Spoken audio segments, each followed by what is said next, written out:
talking about natural pesticides. That usually we know nowadays people are using chemical pesticides, which is hazardous to environment and both human beings also. So near my place, there's a farmer. He is using natural pesticide, which is very useful to both plants and animals, which is eco-friendly and non-hazardous to environment also.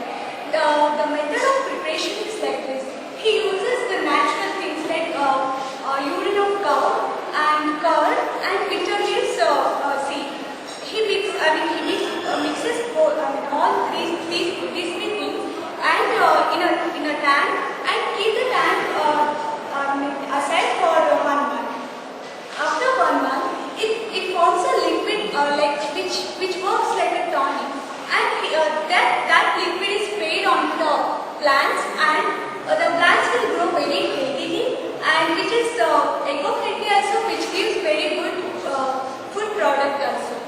And one more technique is a local technology only, which has been used by my dad only. He's a businessman. Even though he's a businessman, he's doing dairy farming as his side business.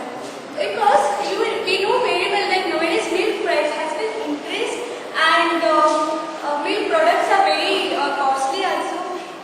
And recently we have our own farmhouse where there we have some lots of cows also, and my dad takes care of it. And the way we have very good milk production also. I mean, the cows are very healthy and increase milk production. Why it is because we are giving the way of giving food. The cows which has been given good environment, good shading and good food, will be healthier and increased milk production also. So we usually give them